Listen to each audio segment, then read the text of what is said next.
ನೋಡಿ, ನಕಲಿ ಔಷಧದ ಒಂದು ಜಾಲ ಇವತ್ತು ಭಾಳ ಗಂಭೀರತೆ ಮತ್ತೆಲ್ಲರೂ ಕೂಡ ಒಂದು ಆಶ್ಚರ್ಯಚಕಿತ ಮಾಡಿದೆ.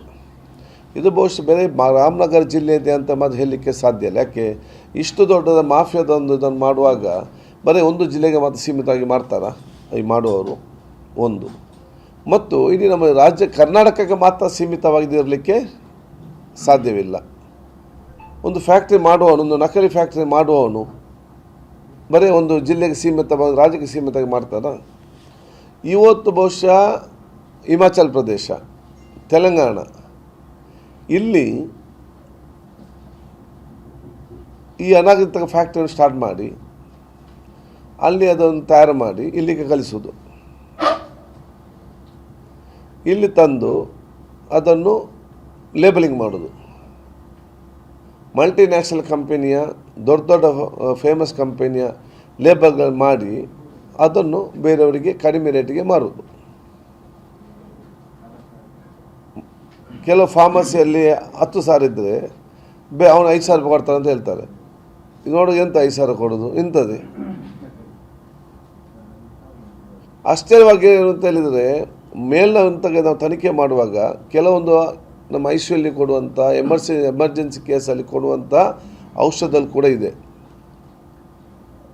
ಆದರೆ ಒಂದೇ ಕಡೆಯಲ್ಲಿ 5 ಕೋಟಿಗಿಂತಲೂ ಹೆಚ್ಚಿನ ಮೊತ್ತದ ಈ ರೀತಿಯ ನಕಲಿ ಔಷಧ ಒಂದು ಕಡೆ ಸಿಗಬೇಕಾದ್ರೆ ಇದು ದೊಡ್ಡ ಮಟ್ಟದ ಜಾಲ. ಅದಕ್ಕಾಗಿ ನಾವು ಇದನ್ನು SIT ಮಾಡಬೇಕಂದ್ರೆ ನಾನು ಕೇಳಿದ್ದೇವೆ.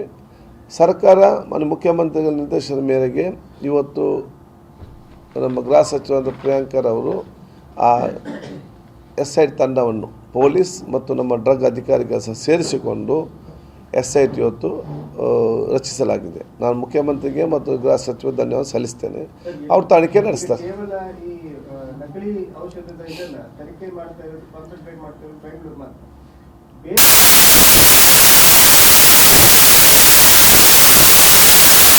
ಏನು ಯಾರು ಮೈನ್ ಇದ್ದಾರೆ ಅವನಿಗೀಗ ಲುಕೌಟ್ ಮಾಡ್ತಾ ಇದ್ದಾರೆ. ಅವನು ದುಬೈಲಿ, ಪ್ರಶಾಂತ್ ಅಂತ ದುಬೈಲಿದ್ದಾನೆ. ಅವರ ಬಿಂದೆ ಇವತ್ತು ಪೊಲೀಸ್ ಇವತ್ತು ಬಿದ್ದಿದ್ದಾರೆ. ಇಲ್ಲಿಗೆ ಬಂದು ಹಿಮಾಚಲಿಂದ ಇಲ್ಲಿಗೆ ಯಾವ ವೆಹಿಕಲಲ್ಲಿ ಬರ್ತದೆ, ಏನು ಬರ್ತದೆ, ಲಾಜಿಸ್ಟಿಕ್ಸ್ ಅವ್ರು ಕೂಡ ಕಾರಣಕರ್ತರು, ಅವ್ರಿಗೆ ಗೊತ್ತಿದೆಯಲ್ಲ. ಇಲ್ಲಿ ಬಂದ ನಂತರ ಇಲ್ಲಿ ಕೆಲಸ ಮಾಡೋರು ಯಾರು ಮತ್ತು ಇಲ್ಲಿಂದ ಯಾವುದೆಲ್ಲ ಫಾರ್ಮಸಿಗೆ ಹೋಗ್ತದೆ, ಯಾವೆಲ್ಲ ಆಸ್ಪತ್ರೆಗೆ ಹೋಗ್ತದೆ, ಅದು ನೇರವಾಗಿ ಅವರು ಬಂದು ತಗೊಂಡು ಹೋಗ್ತಾರ, ಅಲ್ಲಿ ಅದಕ್ಕೊಬ್ಬನು ಮಿಡಲ್ ಮ್ಯಾನ್ ಏಜೆಂಟ್ ಇದ್ದಾನ, ಇಲ್ಲಿಂದ ತಗೊಂಡೋಗಿ ಅವ್ರಿಗೆ ವಿತರಣೆ ಮಾಡುವವರು, ಇದೆಲ್ಲವೂ ಕೂಡ ಇವತ್ತು SITಯಲ್ಲಿ ತನಿಖೆ ಆಗ್ತದೆ. ಇದ್ರ ಬಗ್ಗೆ ಭಾಳ ಸ್ಟ್ರಿಕ್ಟಾಗಿ ನಾವು ಆ್ಯಕ್ಷನ್ ತಗೊಳ್ತೇವೆ.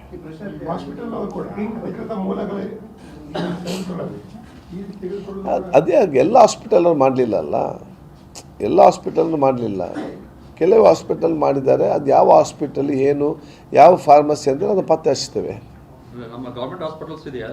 ಇಲ್ಲ ಇಲ್ಲ ಇಲ್ಲ ಗೌರ್ಮೆಂಟ್ ಆಫೀಸ್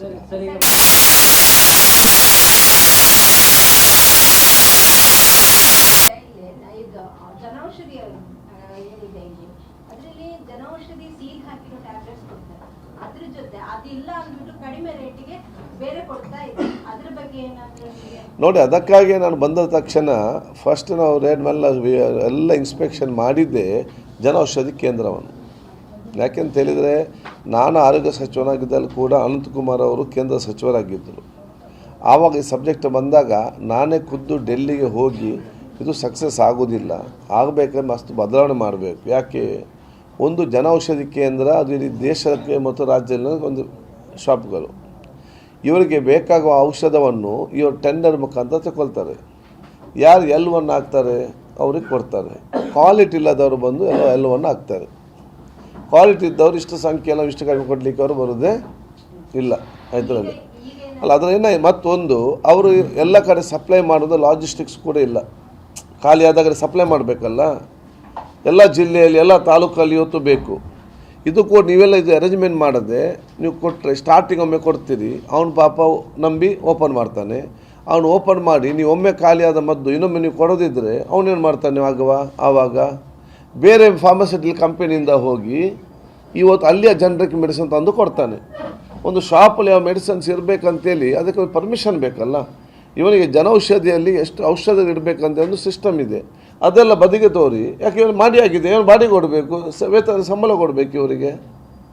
ಇವನೇನು ಮಾಡ್ತಾರೆ, ಸಿಕ್ಕಿದನ್ನು ಹೋಗಿ ಬೇರೆ ಬೇರೆ ಅಂಗಡಿ ತಂದು ಜನರಿಗೆ ಗೊತ್ತುಂಟಾ, ಜನರ ಪಾಪ ವಿಶ್ವಾಸದಿಂದ ಸರ್ಕಾರ ಕೊಡುವಂಥ ಔಷಧಿ ಕರೆಕ್ಟ್ ಗುಣಮಟ್ಟ ಇರಬೇಕು, ಅದಕ್ಕೊಂದು ಅಧಿಕೃತವಾದ ಈಗ ಇದೆ ಅಂತ ಹೇಳಿಕೊಂಡು ಜನರು ಇಲ್ಲಿಗೆ ಬರ್ತಾರೆ. ಕೆಲವೊಮ್ಮೆ ಬಡವರು ಇವರೇನು ಮಾಡ್ತಾರೆ ಅಂತ ಹೇಳಿದ್ರೆ, ಬಹುತೇಕ ಯಾವ ಸರ್ಕಾರದ ಔಷಧನೇ ಇರುವುದಿಲ್ಲ, ಯಾವ್ಯಾವ ಕಂಪನಿಯವರು ಬಂದು ಅವರ ಮೆಡಿಸಿನ್ ಏನಿದೆ ಜನರಿಗೆ ಕಡಿಮೆಗೆ ಇವರು ಅದನ್ನು ತಗೊಂಡು ಇವರು ಕೊಡ್ತಾರೆ. ಇವರಷ್ಟಕ್ಕೆ ಜನರಿಗೆ ಮೋಸ ಆಗ್ತದೆ.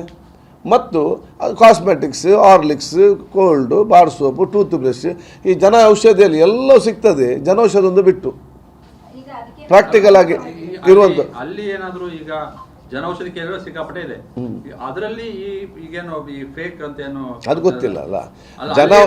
ಹಾಗೆ ಅಲ್ಲಿ ಡಿಸ್ಪ್ಯೂಟ್ ಆಗಿದೆಯಾ? ಯಾಕಂದ್ರೆ ನಿಮ್ಮ ಪ್ರಾಥಮಿಕ ತನಿಖೆಯಲ್ಲಿ ಬಂದಿದೆಯಾ ಈ ಒಂದು ನಕಲಿ ವ್ಯಾಪಕ ಜಾಲ? ಇದರಲ್ಲಿ ಇಲ್ಲಿಯ ತನಕ ಅದು ಯಾವುದು ಎಲ್ಲಿ ಹೋಗಿದೆ, ಯಾವುದು ಏನು ಗಮನಕ್ಕೆ ಬರಲಿಲ್ಲ.